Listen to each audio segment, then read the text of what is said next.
We are looking at Bally's Casino Chicago. The mid-rise portion you are looking at now are the casino and entertainment floors. This is a $1.7 billion project in the River West neighborhood. This is the hotel tower that stands at 34 stories tall. This will bring 500 hotel rooms. This will be directly attached to the gaming floors, and the gaming floors will have 3,400 slot machines and 170 table games. This will become the Midwest's largest gaming operations. I get comment after comment that Chicago doesn't need a casino, but this video is looking at the construction. Chicago has a proud history of union labor in the construction trades, and that is something that is so great to bring to the neighborhood. But this site in particular is really incredible to me because here we see looking over to downtown, and you can see how close this is to the central core of the city. As we rise up on this hotel looking east, we see the River North neighborhood behind it that is located directly on the other side of the river from this site. We also notice that this hotel tower is being built on the southern end of this site. The original plans called for it to be built on the north end of the site, but when they started digging into the ground to start construction on it, they found a 60-inch water main that prevented them from building there because they were risking critical infrastructure if they continued at that site. This is looking west and at the backside of this development, and you see how there are not as many tall buildings back there.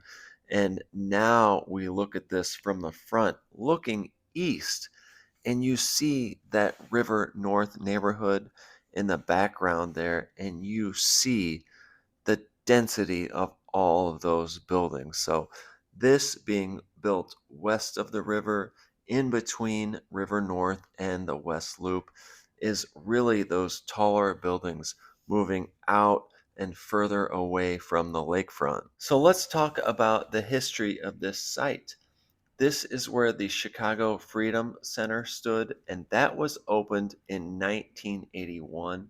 That had the address of 777 West Chicago, and then it wasn't until May of 2022 when Mayor Lori Lightfoot officially selected this as the site for the new Bally's Casino, and this was over competing bids for the 78 and 1 Central. And then we moved to the summer of 2024, and that is when crews came in and began demolition of that Freedom Center. And then it wasn't until 2025 when construction began on the site. So let's switch to how are people going to get here. There are no L lines that serve this location, and there's only one bus running north and south on Halstead along this site. I assume this casino will be like many others and have shuttle buses. I would picture a shuttle bus going back and forth between here and downtown all day. Now we get a rise up shot of this hotel tower looking north. You can see the elevator core there, all of that concrete. So we have all of the remaining cladding there, and none of the mid-rise, the lower floors have been cladded, but we're talking about a site that will be losing its tower crane in the next couple of months because this building is topped out. So it could be as soon as a few weeks, but the tower crane is going. That will be a huge change in the site. And here we see some of the area that is surrounding the Ohio feeder and just south of the site. But the site, it's coming along, it's moving good. I don't know what else to look at here. Please tell me what you would like to see. I love giving everybody these updates. I love seeing the city change. Chicago is so beautiful. Thank you.